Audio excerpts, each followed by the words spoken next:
When Arit Okoye saw the dog sniffing and barking at the red suitcase her old schoolmate had left beside her at the airport, she didn't flinch.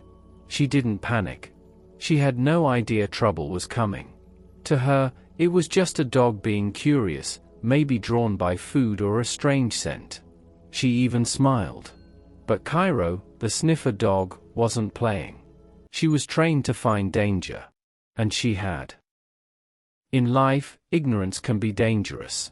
One careless, thoughtless move, one innocent mistake, and everything can fall apart. This is the story of a woman who learned that lesson the hard way. Listen closely, you might just learn a life-saving lesson. Arit Okoye had never even seen an illicit drug in her life, let alone dealt with one. Yet, one simple mistake landed her in jail as a suspected drug trafficker. Arit was the daughter of Theophilus Okoye, a man who retired as a high court judge before becoming king of his people. Raised in comfort and educated in the finest schools, she was about to return to Canada to finish her final year in international relations. But at the airport, one simple mistake changed everything. In an instant, Princess Arit went from a royal heir with bright dreams abroad, to a prisoner in chains. Arit grew up in the shadow of justice. Her father, Theophilus Okoye, PhD in civil law, wasn't just a retired high court judge, he was a man whose name carried weight in courtrooms and whispers in political corridors. Their home in Enugu was a fortress of discipline, intellect, and quiet power. Arit learned early that reputation was currency, and silence could be strategy. She was the kind of child who had read things fall apart before she turned 10 and all of William Shakespeare's works before 15, the kind who politely corrected her teachers and never missed Sunday service. Her mother, Lady Ephema, was a cultural historian, elegant, sharp, and deeply rooted in Igbo tradition. She had retired early to care for the family. Between her parents, Arit inherited a mind trained for logic and a heart steeped in heritage. At university, Arit studied international relations, dreaming of becoming a diplomat. She was brilliant, but not flashy. She preferred libraries to parties and debates to gossip. Her friends admired her, but some found her intimidating, too composed, too principled. But trouble doesn't always appear with warning signs. Sometimes, it comes smiling like a friend when we least expect it. Arit was at Heathrow Airport in London, waiting for her flight to Canada. At her feet lay 2 blue suitcases that belonged to her. About 20 minutes before boarding, a woman she had known in secondary school in Nigeria approached. They hugged, and the woman told Arit she was now based in London and also traveling to Canada. She dropped a red suitcase beside Arit. "Please, watch over my bag while I ease myself," she said casually. Trouble, they say, doesn't always arrive with sirens. Sometimes, it wears a familiar face and asks you to do something deceptively simple. The red suitcase looked ordinary, scuffed at the corners, with a faded airline tag. Arit barely glanced at it. She nodded without hesitation. Just a bag. Just a favor. Just a few minutes. She returned to her movie, earbuds in, unaware that her life was about to change. A few minutes later, she heard barking. She looked up, the dog was scratching at the red suitcase furiously. Arit tilted her head. "What's gotten into the dog?" she murmured, half smiling. "Please stop her," she said to the handler, unaware of what the dog's actions meant. The officer called the dog Cairo, but it would not stop. It barked louder, attracting attention. The officer's face grew serious as he stepped closer. He said, "Is this your bag?" Arit hesitated. "No, not really," she replied. "A friend asked me to watch it." She went to the restroom. The officer's tone sharpened. "A friend? Do you know her name?" Arit blinked. "We went to school together in Nigeria. I only remember her first name, Julie." The dog barked again. The officer exchanged a glance with his colleague. "This dog is trained to detect contraband. It's alerting."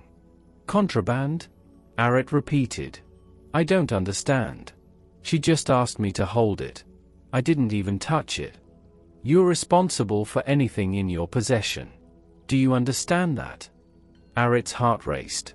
But it's not mine. I swear, I don't know what's inside. I was just helping. Step aside, the officer said.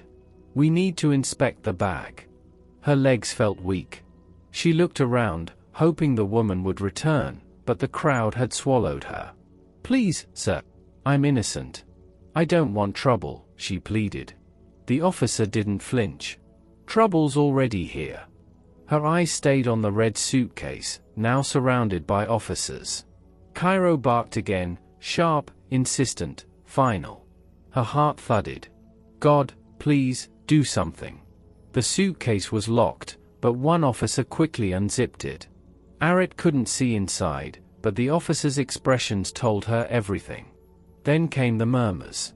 The gloved hands reached in. Her knees weakened. What if they think it's mine? What if Julie doesn't come back? What if I'm arrested? What will people say? The woman was gone. Vanished. Like a ghost who had returned only to ruin her future. When the substances were revealed and she was told, "You have to follow us to our office," Arit realized that what she had taken care of was not just a bag. It was trouble. Arit sat in the holding room, wrists cold from the cuffs. Her father would arrive the next morning. Nicholas Okoye, once a towering figure in the courtroom, now looked smaller, not in stature, but in spirit. She couldn't hold back her tears. "Daddy, I'm sorry. It was my mistake," she kept repeating. "I believe you, 100%, Arit," he said. "But you see why I always say, never accept responsibility for what you haven't inspected. The law doesn't care about intentions, only evidence." He made calls, wrote letters, and hired the best defense team money could buy. He argued that Arit was innocent, morally and legally. But the law was cold. The red suitcase had been in her possession. The woman who left it behind was never found. The trial was swift. The prosecution painted her as naive at best, complicit at worst. The defense pleaded for mercy. But the verdict came like a hammer: guilty.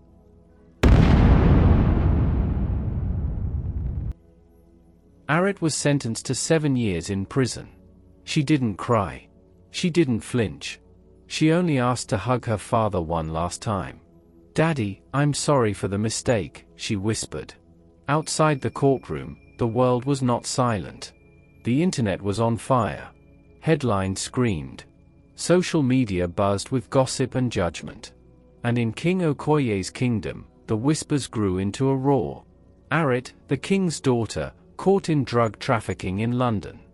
In the months that followed, she learned the rhythm of prison life, the clang of metal doors, the silence of long nights, the ache of being forgotten. She also learned that innocence doesn't always protect you, and that trust can be a trap. Sometimes, trouble doesn't roar in like a storm. Sometimes, it walks up smiling. King Theophilus Okoye couldn't believe it, seeing his daughter led away in handcuffs, accused of drug trafficking. Arit, his bright, disciplined daughter, was now a prisoner, and nothing he had built could immediately protect her. Dear listener, what have you learned from this story? If it moved you, share it, let others hear it too. Thank you for listening. If you found this story powerful or eye-opening, please leave a comment below, subscribe to the channel, and hit the notification bell so you never miss a cautionary tale like this. Remember, one small mistake can change a life. Stay careful, stay aware, and always think, always prove before you trust.